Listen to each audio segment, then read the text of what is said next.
महात्मा बुद्ध कहते हैं, आप तब तक उस मार्ग पर नहीं चल सकते जब तक आप खुद वो मार्ग नहीं बन जाते। लोग सवाल पूछते हैं, मेरा मन नहीं लग रहा, मैं क्या करूं? मैं मन को शांत करना चाहता हूं, एकांत करना चाहता हूं, मन को साधना चाहता हूं, हर तरह के फालतू के विचारों से मुक्ति पाना चाहता हूं, पर मेरा मन कहीं लगता ही नहीं, वो हमेशा भटकता रहता है। आइए एक कहानी के जरिए से हम आपको थोड़ा इसे समझाने की कोशिश करते हैं। एक गुरु अपने शिष्यों को ध्यान साधना सिखा रहे थे। तभी एक शिष्य बोला, हे गुरुवर, मैं कुछ समझ नहीं पा रहा, क्या मैं आपसे कुछ पूछ सकता हूं? गुरुजी ने कहा, बिल्कुल पूछ सकते हो। शिष्य ने कहा, जैसे मैं पानी पीता हूं तो मेरी प्यास बुझ जाती है, या कोई भी पानी पीता है तो उसकी प्यास बुझ जाती है, तो ये ध्यान के संबंध में ऐसा क्यों नहीं होता? जब हम आपके कहे अनुसार एक जैसा ध्यान करते हैं तो हम में से कोई पहले तो कोई बाद में तो कोई कभी भी ध्यान की स्थिति को प्राप्त कर ही नहीं पाता। ऐसा क्यों होता है? जैसे पानी से सबकी प्यास बुझ जाती है, वैसे ही ध्यान से सबके ज्ञान चक्षु खुल जाने चाहिए, पर ऐसा नहीं होता है। गुरुजी ने कहा, कल किसी ने भोजन पर हमें आमंत्रित किया है, कल तुम मेरे साथ चलना, मैं तुम्हारे प्रश्नों के उत्तर वहीं दूंगा। अगले दिन दोनों गुरु शिष्य भोजन के लिए एक धनी व्यक्ति के घर पहुंचे। धनी व्यक्ति की पत्नी ने उन्हें भोजन पर बुलाया था। दोनों भोजन करने बैठ जाते हैं। उन्हीं के साथ उस स्त्री का पति भी भोजन करने बैठा हुआ था। उसने अपने सभी नौकरों पर चिल्लाकर कहा कि ये क्या बेकार सा भोजन बना रखा है, इसमें कोई स्वाद नहीं है। वो भोजन की थाली फेंक कर नौकरों से कहता है कि जाओ दोबारा ढंग का भोजन बनाकर लाओ। धनी व्यक्ति की पत्नी ने उन दोनों गुरु शिष्य से क्षमा मांगकर उन्हें भोजन परोसने लगी। दोनों ने भोजन किया। गुरु ने अपनी थाली में 2 रोटी छोड़ दी। गुरु ने उस स्त्री से कहा कि बेटी, क्या तुम मुझे ये 2 रोटी बांध कर दे सकती हो? स्त्री ने उन रोटियों को बांध कर दे दिया। उसके बाद दोनों वहां से निकल गए। रास्ते में गुरुजी ने शिष्य से पूछा कि तुम्हें भोजन कैसा लगा? शिष्य ने कहा, भोजन तो अति स्वादिष्ट था, मुझे पसंद आया, मुझे भोजन करके बहुत अच्छा लगा। गुरु ने कहा, इससे अधिक तुम्हें और कुछ नहीं लगा? शिष्य ने कहा, इससे अच्छा और क्या लग सकता है गुरुदेव? मेरी भूख मिट गई, मेरा पेट भर गया। गुरुजी ने कहा, भोजन तो अच्छा था, फिर उस स्त्री के पति को भोजन पसंद क्यों नहीं आया? भोजन तो अच्छा बना था ना, भोजन एक ही था, तब उसे पसंद क्यों नहीं आया? शिष्य ने कहा, आप ठीक कहते हैं गुरुदेव, मैं तो कुछ समझ ही नहीं पा रहा हूं, आप ही कुछ बताएं। गुरुजी ने कहा, अभी तुम मेरे साथ आगे चलते रहो। गुरु शिष्य चलते चलते बहुत दूर निकल आए। शिष्य ने गुरुजी से कहा, गुरुदेव, हम हमारे आश्रम के मार्ग पर तो नहीं हैं, फिर हम कहाँ जा रहे हैं? गुरु ने कहा, बस चलते रहो। बहुत दूर चलने के बाद एक फटेहाल व्यक्ति गुरुजी के सामने आ गया और उनके चरणों में गिर गया और बोला, हे परमात्मा, मेरी मदद करो। मैं 3 दिन से भूखा हूँ, मैंने कुछ भी नहीं खाया है। आप कृपया कर मुझे कुछ खाने को दे। गुरुजी ने उस व्यक्ति को एक पेड़ के नीचे बिठाया और उन 2 रोटियों को निकाल कर दिया जो उस महिला ने उन्हें बांध के दी थी। रोटियों को देखते ही उस गरीब व्यक्ति की आंखों में चमक आ गई।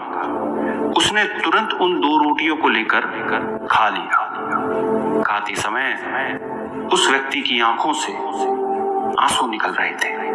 वो रो रहा था और खाता जा रहा था और हाथ से इशारे कर रहा था, जैसे वो किसी अदृश्य शक्ति को कह रहा हो, तेरा धन्यवाद इस रोटी के लिए। खाने के बाद उसने गुरुजी को प्रणाम किया और धन्यवाद कहा।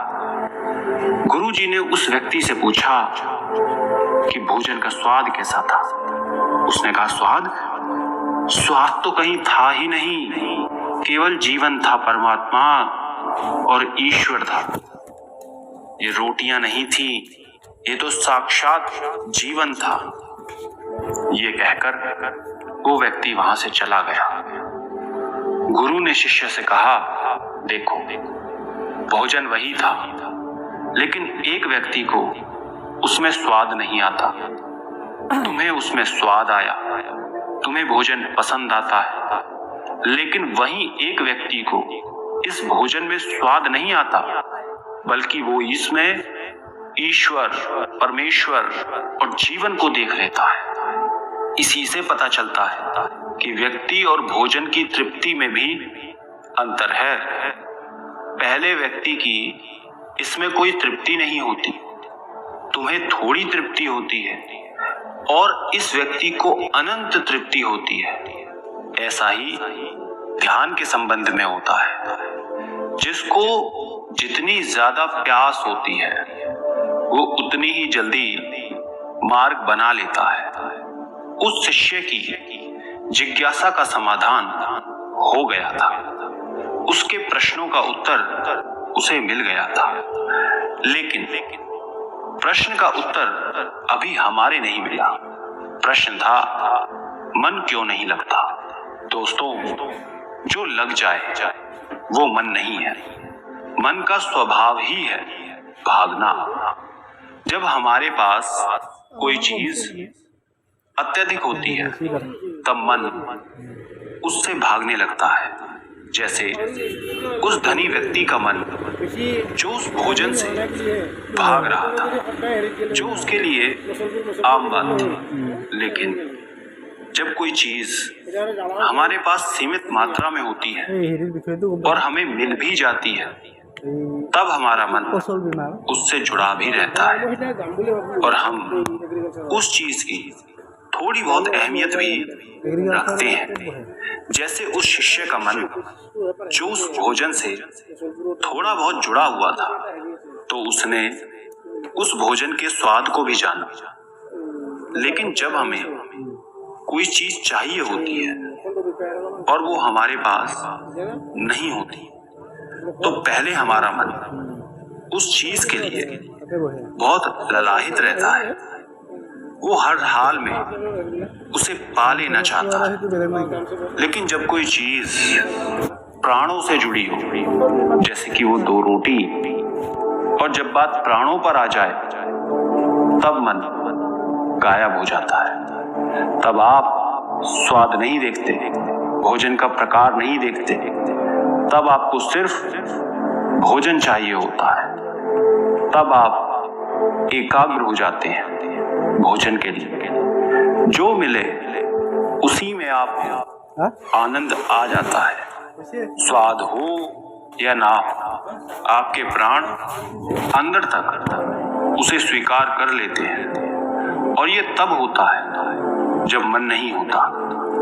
हम हमारे मन को लगाने की बहुत कोशिश करते हैं, कुछ पढ़ाई में लगाने की कोशिश करते हैं, तो तो कुछ अपने काम में लगाने की कोशिश करते हैं, लेकिन आपने देखा होगा कि मन कहीं नहीं लगता, और ये लग भी नहीं सकता, क्योंकि इसका काम किसी चीज में लगना है ही नहीं, बल्कि इसका काम है आपको भगाना इधर से उधर। एक चीज आपको मिली तो दूसरी चीज पर ले जाना, दूसरी चीज आपको मिली तो तीसरी चीज पर ले जाना।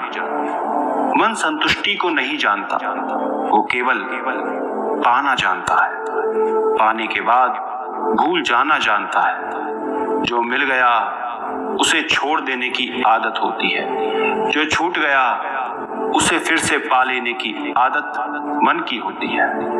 अपनी जिंदगी के पिछले हिस्सों को देखें और जाने कि क्या आपका मन कहीं लगा है, कहीं रुका है, या वो केवल आपको अभी तक भगा रहा है। अब सवाल आता है कि अगर मन का काम भागना या फिर भगाना ही है, तो क्या जिंदगी भर हम भागते ही रहेंगे? क्या हम कहीं रुकेंगे नहीं? ध्यान से देखो तो जिंदगी ऐसी ही है। जन्म से लेकर मृत्यु तक इंसान भागता ही रहता है, कभी किसी चीज के पीछे तो कभी किसी दूसरी चीज के पीछे। लेकिन फिर भी कुछ इंसान अपवाद हो जाते हैं, फिर वो रुक जाते हैं, भागना बंद कर देते हैं। तब चीजें उनके पीछे भागती हैं, वो किसी चीज के पीछे नहीं भागते। इसका सबसे बड़ा उदाहरण स्वयं गौतम बुद्ध है। हम आम लोग कैसे अपने जीवन में ठहराव ला सकते हैं, कैसे हम अपने जीवन में एकाग्रता ला सकते हैं, कैसे हम अपने जीवन में अपने मन को, अपने आप को नियंत्रित करने से रोक सकते हैं। और इसका एक ही रास्ता है, वो है ध्यान। ध्यान व्यवस्था लाता है, मन भागता है, ध्यान ठहराव बुलाता है, मन लालच देता है, ध्यान लालच को देखने की दृष्टि देता है। मन कहता है दूसरी चीज को पकड़ लो, ध्यान कहता है जो मिला है उसे जान ले। ध्यान एकाग्रता लाता है, लेकिन ध्यान को लेकर भी हम भ्रमित रहते हैं। ध्यान का मतलब आंखें बंद कर बैठ जाने को ही समझ लेते हैं। एक छोटी बच्ची बहुत अच्छी बांसुरी बजाती है, और जब वो बांसुरी बजाती है तब उसके सुर में खो जाती है, तब उसका मन गायब हो जाता है। उसके प्राण केवल उस बांसुरी की धुन में ही रम जाते हैं, और यही उसका ध्यान बन जाता है। लेकिन ऐसा इसलिए होता है क्योंकि इस लड़की को उस बांसुरी में रस आता है, आनंद आता है। यही उसकी प्रकृति है। वो वही कर रही है जो वो हो सकती है। एक अध्यापक है, जब वो अपने छात्रों को पढ़ाता है तो उसमें खो जाता है। वो अपने प्राणों से उस पढ़ाने का आनंद लेता है, उसमें रुचि है उसे। यही उसकी प्रकृति है। जब वो पढ़ा रहा होता है तब उसके मन में कोई हलचल नहीं होती। वो तब ना तो भूतकाल की बात सोचता है, ना भविष्य काल की। वो केवल वर्तमान के क्षण में ही रहता है, और यही उसका ध्यान है। जो व्यक्ति जो है, अगर वो वही होने लगे तो उसमें स्वतः से ही ध्यान घटित होने लगता है, वो एकाग्र होने लगता है। लेकिन जब व्यक्ति कुछ होने की कोशिश करता है तो उसका मन हावी होने लगता है, एकाग्रता टूट जाती है, और तब हम भागते रहते हैं, सब कुछ पा लेते हैं, तब भी सोचते हैं कि कुछ रह गया है। और ये अधूरापन कभी पूरा नहीं होता, क्योंकि जो आप हो सकते थे, जो आपकी प्रकृति थी, वो आप नहीं हुए, बाकी सब कुछ हो गए। ऐसे ही आप हमेशा अधूरे रह जाते हैं। तब मन कहीं नहीं लगता। मन की प्रकृति ही लगने की नहीं है। जो लगता है वो एकाग्रता है, वो ध्यान है। और जहां आपको